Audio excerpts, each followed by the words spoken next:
మేము ఇచ్చినది కాదు.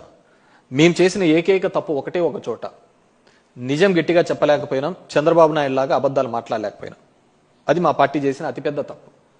ఎందుకంటే వాళ్ళు ఈ భూము ఈ బీర్లను అన్నింటినీ చూపించేసి ఇవన్నీ జగన్మోహన్ రెడ్డి జే బ్రాండ్లని వాళ్ళంతగా ప్రచారం చేసినా కానీ, లేదా ఇవన్నీ తెచ్చినది తెలుగుదేశం పార్టీ ఆధ్వర్యంలోనే వాళ్ళ ముఖ్యమంత్రిగా వాళ్ళ టెన్యూర్లోనే తెచ్చారు అనే విషయాన్ని కూడా మేము గట్టిగా ప్రజల్లోకి తీసుకొనిపోలేకపోవడము మేము చేసిన అతిపెద్ద తప్పుగా భావిస్తున్నాం. వాళ్ళు చేసిన అబద్ధ మాటలు, కుట్రపూరితమైన అంశాలను మేము జనంలోకి రివర్స్గా కౌంటర్ పోయినాము అధికారంలో ఉన్నప్పుడు. ఎందుకంటే ఏ డిస్టిలరీ మేము ఇవ్వలేదు. ఉన్న డిస్టిలరీస్ కన్నా మాకు ఫేవర్ చేసినట్టు ఈ విధంగా చేసినట్టు మరి ఎన్ని డిస్టిలరీస్ మీద కేసు పెట్టారు, ఎన్ని డిస్టిలరీస్ ని ఉన్న ఎండీస్ని అరెస్ట్ చేసినారు, దాని ఓనర్లను అరెస్ట్ చేసినారు చెప్పమనండి. So these are all bogus. అవన్నీ ఇచ్చిన పర్మిషన్లు అన్ని కూడా చంద్రబాబు నాయుడే.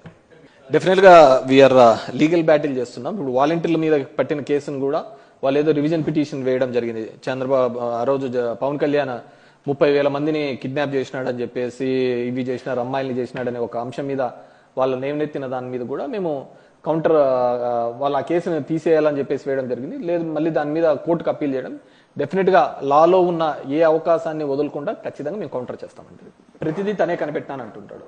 సైబరాబాద్ నేనే అంటాడు, ఆర్టిఫిషియల్ ఇంటెలిజెన్స్ అంటాడు, ఇంకో ఏదేదో వ్యాలీస్ చెప్తున్నాడు, క్వాంటమ్ వ్యాలీ అంటున్నాడు. నాకు తెలిసి అమరావతిలో ఏ వ్యాలీ ఉండదు, ఉండేది ఒకటే వ్యాలీ, అది ఆక్వా వ్యాలీ. ఆక్వా వ్యాలీ మాత్రం సక్సెస్ఫుల్ గా ఉంటుంది. మనము ఏదైనా కానుంటే ఈ చిన్న చేపలను తీసుకొని వచ్చి అక్కడ చేపల పెంపకం చేస్తే డెఫినెట్ గా మంచి రిజల్ట్స్ వస్తాయని చెప్పేసి నేను అనుకుంటున్నాను. అంతకు మించి ఆ అమరావతి అనే ఇతను పెట్టిన దీంట్లో ఎటువంటిది కూడా పురోగతి ఉండదు. ఓన్లీ పురోగతి ఏదైనా ఉంది అంటే మాత్రం ఫిషరీస్ మాత్రం బాగా డెవలప్ అవుతాయి.